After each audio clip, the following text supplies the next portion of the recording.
Fun to make snow angels in the grass. I get it. You're playing left field. We're in a game. You're going to get hurt. Marco, sit down. Wear your pants. Mr. Contest Master, fellow Toastmasters, I never intended to be a Little League coach. I don't even have kids of my own, so the chances of me having to coach other kids was really small. I'm not even sure exactly how it happened. The last thing I remember, I was standing beside my Jeep at the end of an adult softball season. My friend's wife walked by me. She said, "Oh, Scott, it's just so sweet that you agreed to coach with David and John this year. They're just tickled pink. You're going to help them. And the boys are so excited to someone of your caliber to help them this year. Remember, first practice Tuesday at 5:30. What? What? I didn't realize at the time that the reason why they voluntold me to coach was because I had a problem saying no. And at the first practice on Tuesday at 5:30, I realized exactly why they needed to get someone to coach that didn't know what they were getting themselves into. I walked into the dugout, and some of my team was already there. No shoes, no gloves, and Danny. Danny was overly prepared. He walked up to him and he said, "Coach, I'm ready to go. Let's go play catch." "Danny, you only need one glove. Why do you have gloves on both hands?" "Well, Mom didn't know what to give me, so she got me both."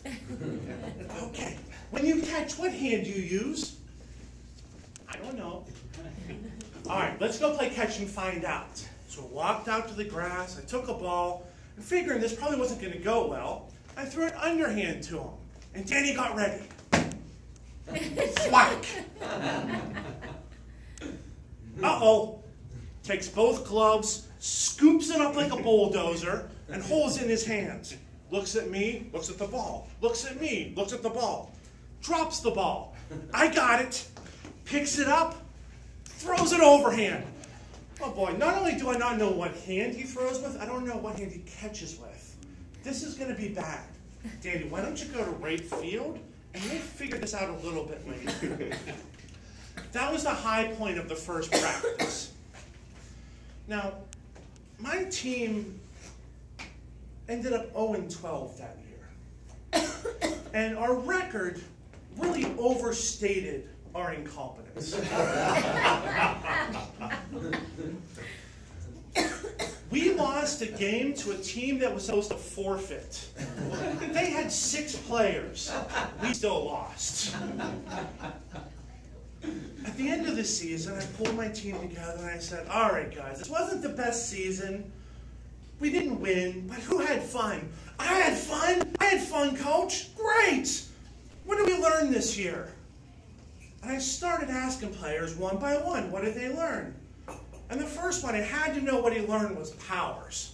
Because Powers was the catcher that kept our perfect season intact the week before. Now, Powers was the biggest kid on the team. And before then, his dad came to me and said, "Hey, Coach, my kid thinks he's a ninja. When he puts on the catcher's equipment, how about make him a ninja today?"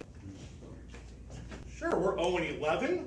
Why not make him a ninja? Powers, you're catching." And sure enough, put on all the equipment, he walked up to the plate. "No one can see me." He walked up, squatted down for the first pitch, and sure enough, he was a ninja because he was able to avoid every pitch that came to him. Powers wasn't so much a catcher as he was a chaser.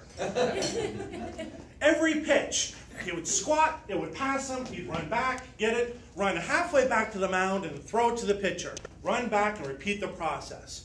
Well, we were engaged in a pitcher's duel. It was 17-16 in the last inning. We were actually winning.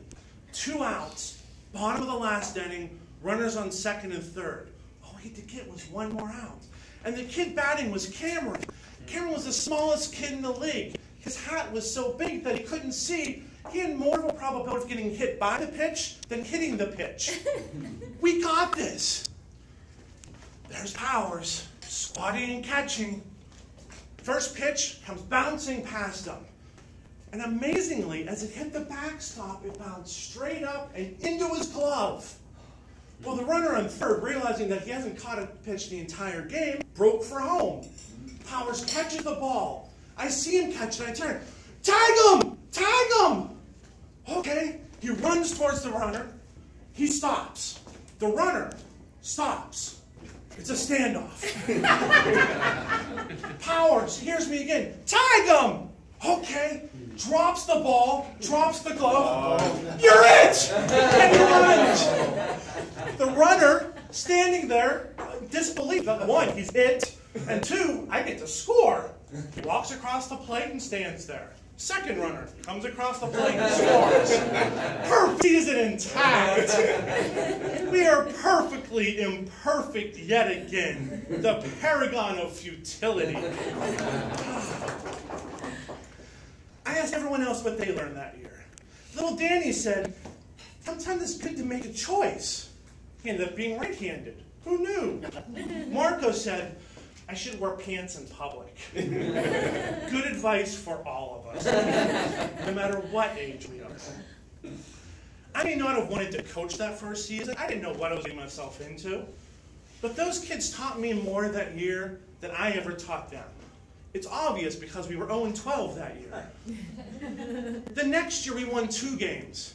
Fortunately, the band concerts coincided with our baseball schedule and 2 teams had to forfeit.